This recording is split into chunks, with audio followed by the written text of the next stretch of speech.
毛贼也是在必头可带的。自作正天，危险！喂，全蛇手。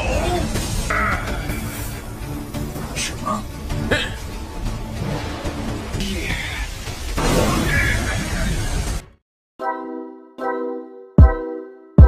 ？Halo Sobat Santuy, gimana kabarnya?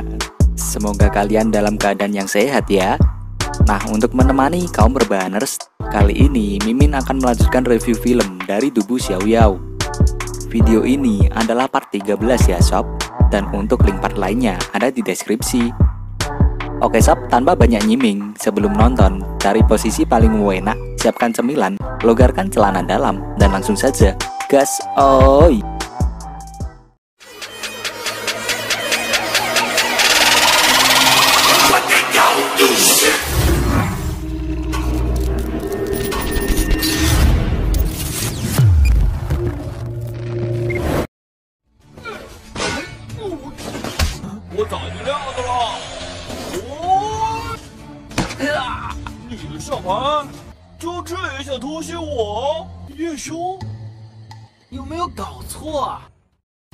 Scene berganti pada pertarungan Patriark Pavilion yang diserang Master Sekte Tianhu dan Master Sekte Yunxing. Nampak di sana Patriark Pavilion kewalahan melawan serangan musuhnya itu. Mo Wusang terlihat senang akan hal itu.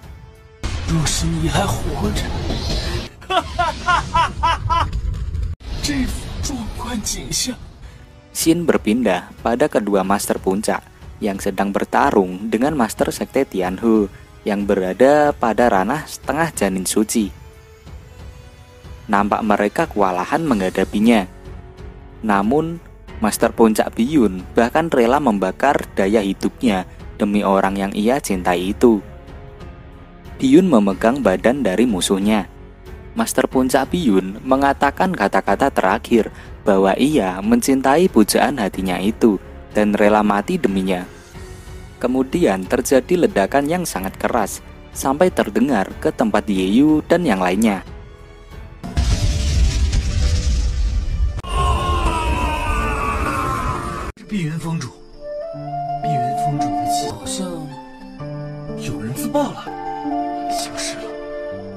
Yeyu merasakan aura dari Master Biyun ketika ledakan itu terjadi. Ternyata Master Biyun yang menyadari akan tetap kalah jika ia melawan musuhnya. Ia pun meledakkan dirinya sendiri dan musuhnya pun akan ikut meledak bersamanya. Sehingga mereka berdua pun tewas bersama. Tidak hanya Yeyu, Patriark Pavilion pun merasakan aura Master Puncak Biyun. Master Sekte Tianhu menyuruh Patriark untuk segera menyerah. Nampak Patriark Pavilion sangat frustasi akan hal itu, seperti sudah tidak ada harapan yang tersisa bagi Pavilion Bitau. Kemudian seorang murid yang selamat mendatangi Yeyu. Ia mengatakan bahwa dirinya tidak apa-apa, namun banyak murid diserang oleh kedua sekte lainnya di jalan. Apa Tuhan benar-benar akan menghancurkan Pavilion Bitau pada hari ini? Tanya murid itu kepada Yeyu. Liang Bufang mengatakan kalau Sekte Tianhu dan Sekte Yunxing mengirim begitu banyak master untuk mengejar mereka. Takutnya kali ini Pavilion Bitau benar-benar akan hancur. Mendengar perkataan itu, Yeyu langsung berteriak bahwa tidak ada yang perlu ditakuti. Sambil mengambil pedangnya, ia berkata kalau semuanya akan selamat.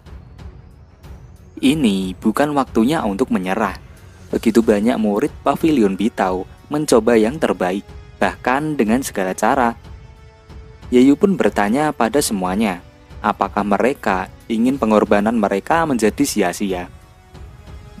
Dengan itu, Yeyu dan kawan-kawannya terbakar semangatnya dan optimis bisa melawan mereka semuanya.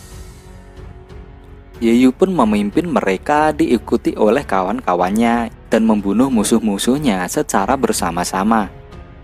Satu persatu murid Sekte Tianhu pun dibantai oleh Yeyu dan yang lainnya. 夜雨说的对，我们都要活下去。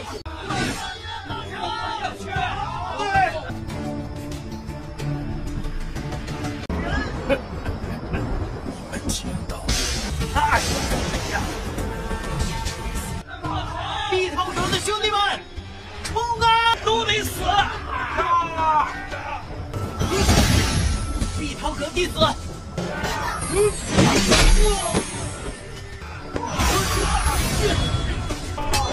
死去的弟兄们慢跑！ Kemudian muncullah tetua dari sekte Yunxing yang tiba-tiba menyerang Yeyu. Namun Yeyu mampu mengatasinya nih.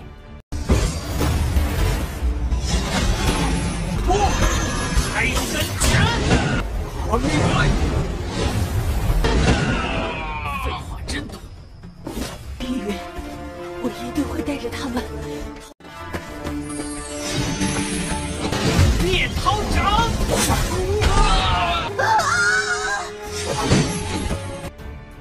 Xin lalu berpindah pada Patriark Pavilion yang masih tidak menyerah, meskipun ia hanya bisa bertahan saja. Terlihat ia sudah hampir tak berdaya karena diserang habis-habisan oleh musuhnya itu. Lalu ketika Master Sekte Tianhu menyerang Patriark Pavilion, Patriark yang sudah pasrah tiba-tiba muncul Situ Zhengtian yang menyelamatkan Patriark Pavilion.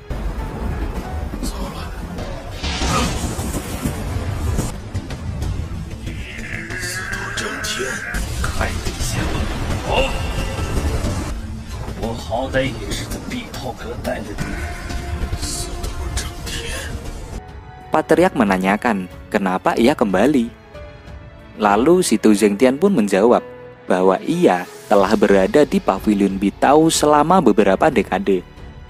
Bagaimana bisa ia lebih rendah dari Yeyu? Kemudian Situ Zhengtian pun menyerang para master habis-habisan. 死都整天，危险！怎么能不如夜雨那个小子？喂，全蛇手！什么？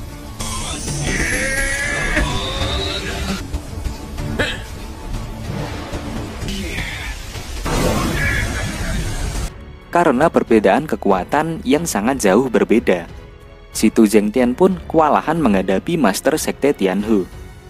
Namun ia tidak berputus asa dan langsung mencekik leher Master Sekte Tianhu.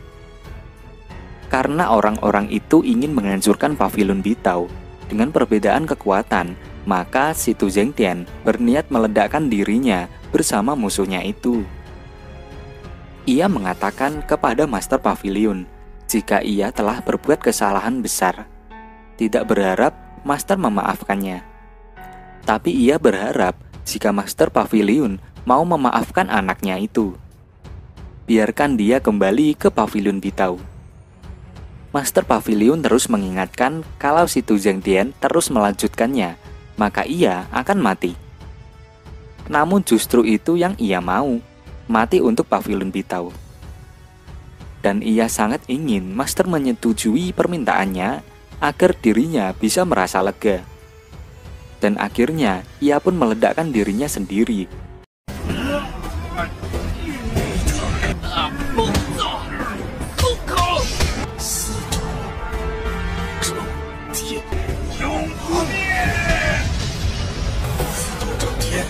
危险！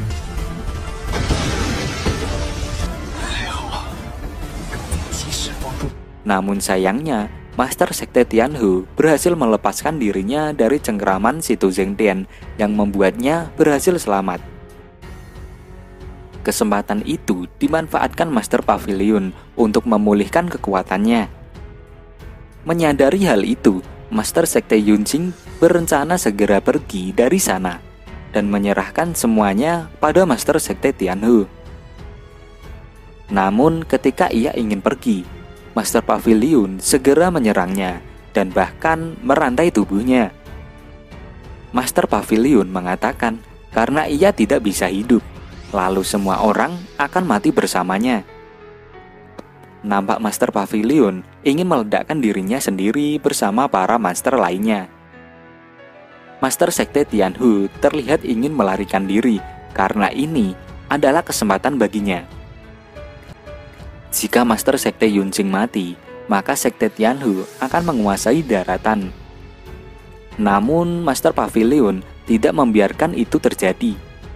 Ia segera merantai tubuh Master Sekte Tianhu. 动不了了！这怎么可能？碧桃阁内的 Master Pavilion mengaktifkan formasi geografis yang membuat mereka tak bisa bergerak lagi. Master Pavilion tidak akan membiarkan pengorbanan murid-muridnya menjadi sia-sia. Karena ada calon penerus Pavilion Bitao untuk masa mendatang, Master Pavilion sedikit lega jika ia harus mati. Ia menyerahkan Pavilion Bitao kepada Yeyu dan kawan-kawan. 要能拉上你们长命， 不要啊！ 碧桃阁就交给你们了。血债血偿，你真是个疯子！你们啊！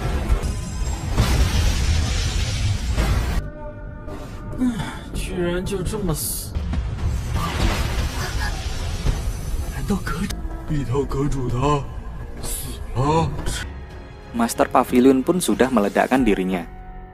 Dengan itu, Mo Wusang segera kembali karena ia sudah menemukan benda yang ia cari.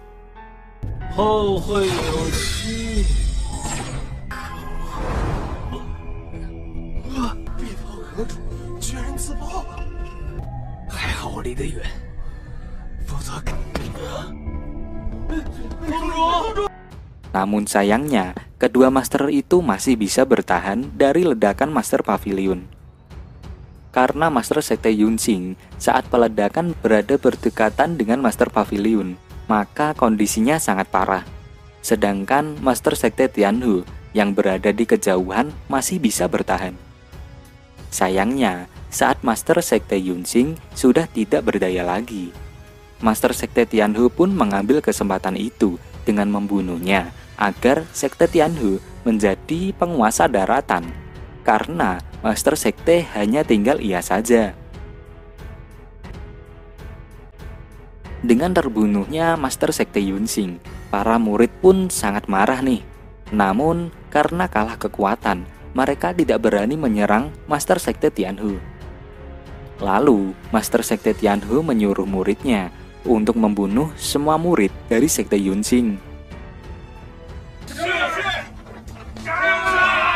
你在这九州只手遮天了。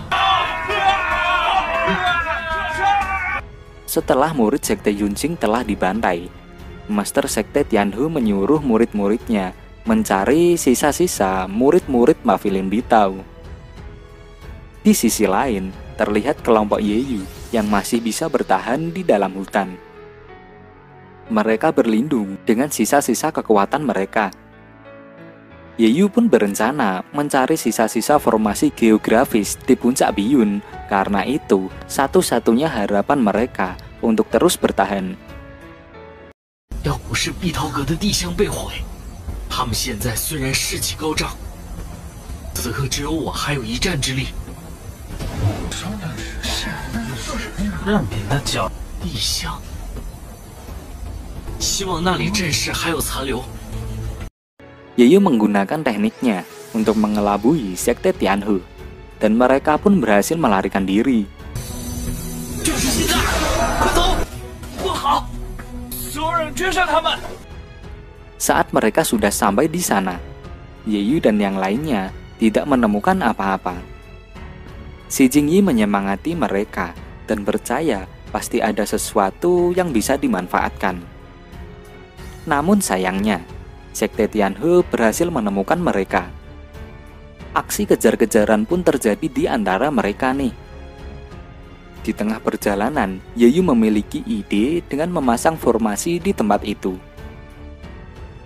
Yeyu menyuruh mereka untuk meninggalkannya, karena Yeyu akan mengaktifkan setelah orang-orang Sekte Tianhu datang. 如此嚣张，肯定有问题。最差的，但对付你们也足够了。就一个人，你这家伙莫不是因为实力太差？我再除掉碧涛阁的其他弟子。这么很高，碧涛阁的地象阵，这是地象阵势。这只是一个开始。 Setelah Yeyu berhasil melawan Sekte Tianhe, ia pun menyusul yang lainnya. Yeyu menceritakan situasinya bahwa setelah ia menyingkirkan musuhnya, Yeyu telah memeriksa dan ternyata sudah tidak ada lagi murid Sekte Tianhe. Dan ketika ia dalam perjalanan, ia sama sekali tidak melihat murid-murid Pavilion Bitau yang lainnya. Dengan kata lain, hanya merekalah satu-satunya murid di Pavilion Bitau yang tersisa. Mereka pun menjadi pesimis, seakan-akan sudah tidak punya harapan lagi. Namun, lagi-lagi, Yeyu mengatakan kalau Pavilion Bitau tidak akan pernah mati. Selama Yeyu masih hidup, maka ia tidak akan membiarkan mereka semua aman. Namun Master Puncak memarahi Yeyu nih, karena Yeyu tidak tahu apa yang ia hadapi di luar sana, karena situasinya yang sangat jauh berbeda. Kekuatan mereka jauh lebih kuat, apalagi kondisi mereka saat ini sangat tidak mungkin untuk bisa membalaskan dendam. Balas dendam sekarang sama saja memukul batu dengan kerikil, kata Master Puncak. Ia meminta Yeyu untuk jangan sampai didorong karena amarah. Namun, Yeyu tetap bersikeras untuk pergi balas dendam. Ia memang tidak bisa melawan Aula Zhenyan, namun ia bisa melawan Sekte Tianhe. Yeyu tidak akan membiarkan mereka tetap ada. Karena Master Puncak dan yang lainnya tidak mau membantunya, namun Yeyu akan tetap menegakkan keadilan untuk Pavilion Bitau. Master Puncak kemudian mengingat semua pengorbanan Master Biyun. Seketika itu, ia memberikan Yeyu sebuah artefak ruang milik Master Pavilion yang sangat berharga. Master Puncak mengatakan kepada Yeyu untuk selalu menepati janjinya.